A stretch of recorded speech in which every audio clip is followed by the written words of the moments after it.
ចូលឆ្នាំខ្មែរជិតមកដល់ហើយបើសិនជាអ្នកគ្នាបានទៅលេងស្រុកកណាឬក៏ជួបជុំបងប្អូនអី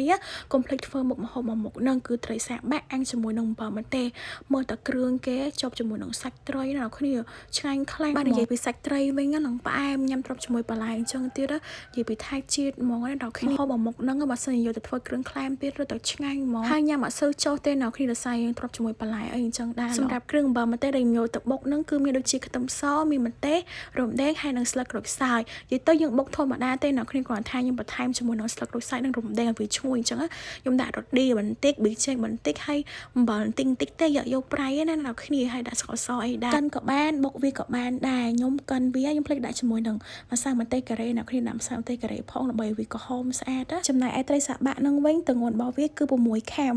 មុននឹងយកទៅអាំងអ្នកគ្នាធ្វើការពុះវាជា2សិនណាយើងពុះឲ្យចំក្បាលវាទៅឲ្យខ្នងឲ្យវាថាអូកបិតយើងឲ្យចំពាក់កណ្ដាលខ្ញុំអត់សូវចេះពុះមែនទេណាមួយទៅលើកទី1ផងមិនចេះពុះត្រីទេពេលយើងពុះវាជា2អញ្ចឹងទៅអ្នកគ្នាឆ្កឹះយកអាកន្លែងនោះអាចវាឬក៏ប្រមាណទេខ្ញុំអត់ចាំអត់ស្គាល់ដែរ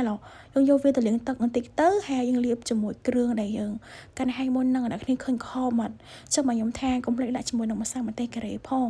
ដាក់ទៅវាឃើញពណ៌ស្អាតត្រីយើងពណ៌ក្រហមស្រស់ហ្មងថ្ងៃនេះអត់បានថតនៅផ្ទះទេចេញថតនៅក្រៅហើយនឹងយប់ទៀតខ្ញុំទៅថតនៅបារាយណាគ្នាយប់ហ្មងដល់ពេលអញ្ចឹងទៅពិបាកមិនតាន់ខ្វះនេះខ្វះនោះរហូតប៉ុន្តែមិនអីទេនៅតែអាចធ្វើញ៉ាំបានអញ្ចឹងណាអញ្ចឹងទៅយើងយកវាទៅអាំងបានហើយការអាំងហ្នឹងអ្នកគ្នាទៅតែទ្របបណ្ដាលុយមួយញោមកុំឲ្យវាជាប់ជាមួយនឹងឆ្អើរយើងណាបើសិនជាអ្នកគ្នាមានឆ្អើររបៀបបិទបើកក៏ផ្កាចុះផ្កាឡើងដាក់អាហ្នឹងមកសាច់ត្រីយើងកាន់តែឆ្អិនលឿនបានញ៉ាំហ្មងត្រីហ្នឹងក៏ពិតទៅអាំងតែ20នាទីហ្នឹងឆ្អិនហើយ20ទៅ25នាទីហ្នឹងគឺវាឆ្អិនបើក្លិនត្រីអាំងនេះវិញអង្គុយចិត្តនឹងក្លិនគេមកភីឈ្ងុយមែនតើអ្នកគ្នាមួយតពក៏តំណងញ៉ាំដែរនេះឆ្អិនណាស់យើងលោកដាក់ចានអញ្ចឹងមកគាត់តែឃើញលេបទឹកមាត់ទៀតហើយព្រោះថាឃើញមានតំណងពេកនេះទៅត្រីហ្នឹងញ៉ាំអត់សូវពិបាកទេវាអត់សូវមានឆ្អឹងពេលយើងញ៉ាំមកទ្របជាមួយនឹងសាឡាតឬក៏ស្ពៃក្តោបការ៉ុតទឹកសក់ហើយជីអ្នកគ្នាឆ្ងាញ់ជីយួនជីឆ្អាបជីនឹងវងអីហ្នឹងដាក់ទៅត្រូវគ្នាណាស់ហើយត្រី6ខាំហ្នឹងខ្ញុំញ៉ាំគ្នា3នាក់ហ្នឹងអត់ចង់អស់អ្នកគ្នាញ៉ាំឡើងហោមកដោយសារតែបន្លែហ្នឹងមកជាលធំហ្មងញ៉ាំអញ្ចឹងមកអ្នកគ្នាឆ្ងាញ់ណាស់នេះដាក់ជីអញ្ចឹងទៅយើងស្រាវជាមួយនឹងទឹកត្រីកកុង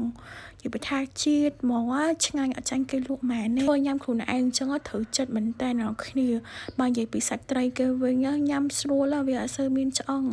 យើងបេះវាអញ្ចឹងមកទ្របជាមួយនឹងបន្លែឆ្ងាញ់ខ្លាំងណាស់ឃើញបន្លែមកជាហ្នឹងដាក់នឹងខ្ទេចហ្មងអត់មានឲ្យសល់ទេត្រីមួយហ្នឹងបើមានកម្មវិធីនៅផ្ទះនៅអីអញ្ចឹងអ្នកគ្នាឬមួយក៏ជួបជុំបងប្អូនពួកម៉ែអីអាចសាកមកមុខហ្នឹងធ្វើញ៉ាំនៅផ្ទះបានព្រោះថាវាឆ្ងាញ់ហើយចាយលុយអត់តិចទៀត